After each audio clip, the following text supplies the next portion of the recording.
Tyler here with GP Knives, and we're back again for the Week 1 2020 weekly update. We're going to start out this week by taking a look at some automatic knives from Microtech and Guardian Tactical. We'll start over here on the far left with the Combat Troodon in a Hellhound profile.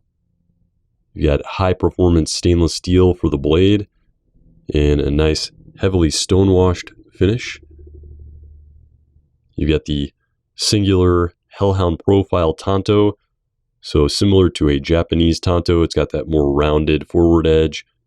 It does have a distinct transition between the forward edge and the primary edge, which is very straight, almost like a Wharncliffe. You've got a false edge here at the top, some milled holes, and a sawtooth spine with dual fullers, giving a nice visual appeal. This has a carbon fiber top, which reduces weight and also enhances the visual appeal overall. Otherwise, you're looking at the standard Combat Troodon construction, snappy Microtech double action out the front mechanism, and you can see that spring is quite strong, and that's because the Combat Troodon has a dual spring. So if you don't have your finger quite right on the slide there, it can be tricky to get leverage to close that back up. Proprietary gray hardware, matching slide and clip, and as you can see from the markings on the clip, this is part of the signature line, which is a more limited and high performance line from Microtech. So a little bit different from the standard. We'll move over here to the Guardian Tactical Recon 040. So this is similar in size to that Combat Troodon. And for reference, I'll grab the Spyderco Paramilitary 2. So you can see these are both a bit larger than the PM2, but still pretty reasonable in terms of everyday carry. And that's going to be due in part to the aluminum construction, which helps to keep the overall weight down. You've got a drop point blade of LMAX steel, which is going to perform similar to the M390 line of steels. You've got a high hollow saber there, and this black coating is KG Gun Coat, which is a durable, corrosion resistant, and non-reflective coating. And then you've got a nice two-tone with those satin flats there. So still fairly discreet, but a little more visually appealing. And then you've got dual fullers on there. Again, you've got the double action mechanism. Spring on the Recon is going to be strong, but not quite as strong as the Combat Troodon. And then you've got the proprietary mechanism here, which runs on bearings and a steel non-magnetic slide plate. So some of the smoothest action for a double action out the front that I've seen. Aircraft grade aluminum that's hard anodized, nice milled texture there. This one's got a stainless steel clip that's reversible for left or right hand tip down carry, and then a hardened steel glass breaker insert and integrated pommel there.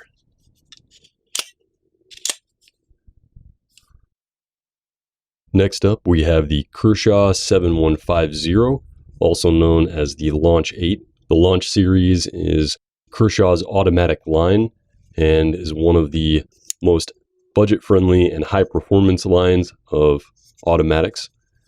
Got the coil spring deployment there, very snappy. CPM 154 for the blade steel, so an excellent balance of edge retention, corrosion resistance, and toughness. CPM 154 being one of the tougher stainless steels. We've got new colors, so we've got this teal hard anodized aluminum on this one. Same carbon fiber inlays as the original. Reversible tip-up stainless steel pocket clip. Not quite deep carry, but still fairly discreet. And then we also have the Launch 8 in an OD green in the same configuration with the stonewashed blade, carbon fiber inlays, and same clip. So great if you're looking for the traditional stylings of the Italian stiletto in a more modern construction and high performance materials. And this is made in the USA with US materials, as are the Guardian Tactical and Microtech automatics. And next we have the Microtech Ultratech, probably the standard setting design for everyday carry out the front autos. This version has an apocalyptic finish blade, so it's blasted and tumbled. We've got a blade of Buller's M390, excellent edge retention and corrosion resistance. And this is the Tonto profile. So you've got that American style Tonto. You can see this one has a little more belly than the Hellhound, but a still fairly straight edge there. Dual fullers on there for style, and a tapering swedge there on the spine that ends before the point, leaving a more robust and durable point for piercing. Otherwise, you're looking at standard Microtech construction with hard anodized aircraft grade aluminum in black, proprietary gray hardware slide and clip, and glass breaker pommel there. And again, a nice snappy double action out the front. Take a look at that with the PM2 briefly. So you can see close in size to the PM2, but it is going to be a bit more slim.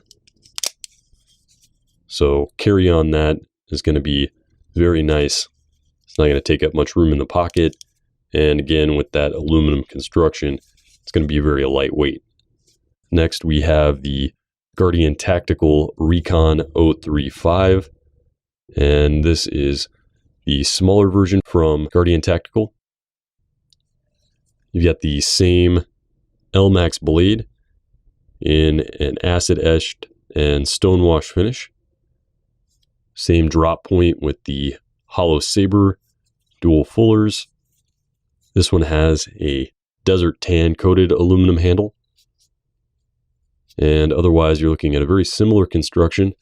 You'll note that this one has only a single position right hand tip down carry for the pocket clip. Integrated lanyard hole there, but no hardened steel glass breaker insert. So a little more EDC friendly.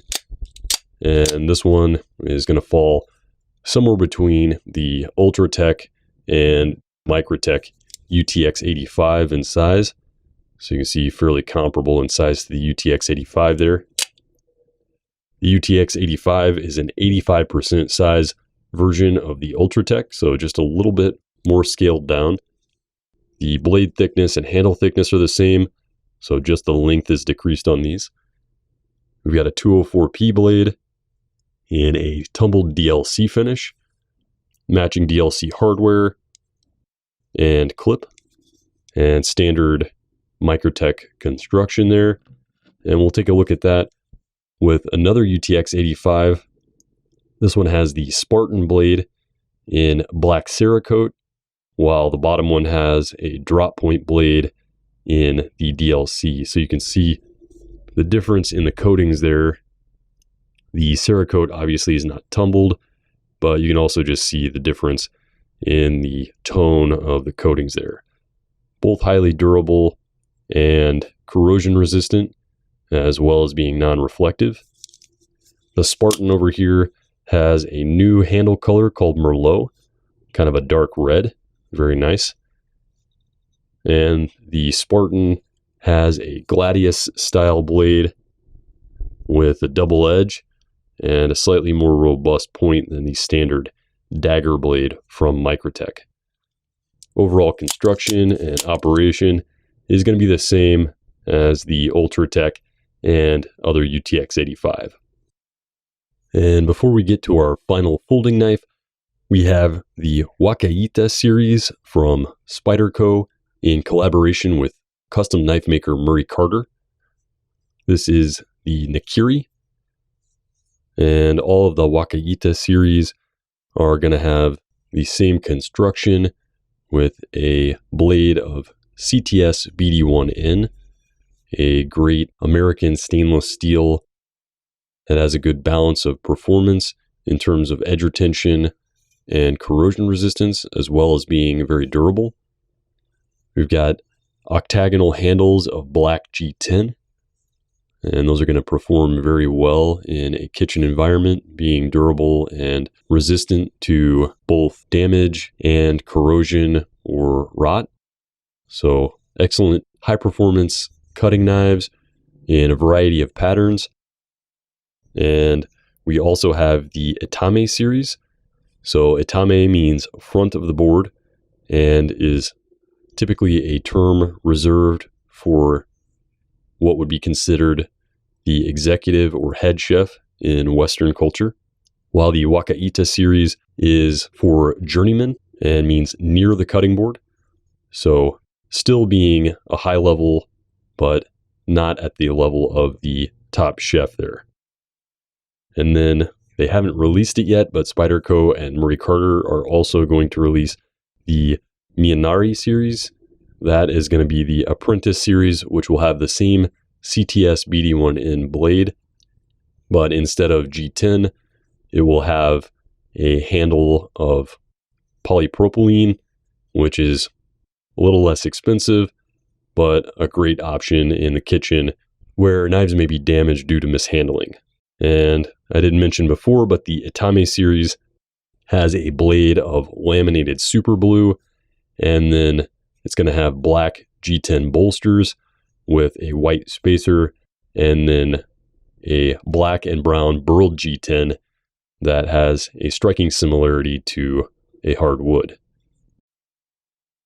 And last but not least, we have the Elisha Isham designed Blackstar. This is the newest release from Isham Knives.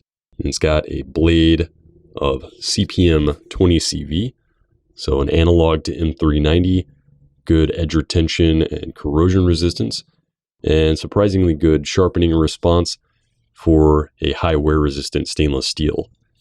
You got this classic clip point Bowie style with a nice satin finish, dual fullers, a full titanium handle construction with marbled carbon fiber inlays, matching titanium pocket clip and inline lanyard pin. This is a detent slip joint, no half stop on there, and it is a top flipper. You can see it has a nice snappy deployment there and smooth one-hand operation.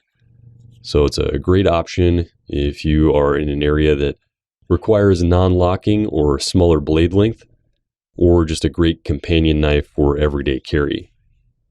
Again, this is Tyler with GP Knives and your Week 1 2020 weekly update. Thanks for watching, and stay sharp.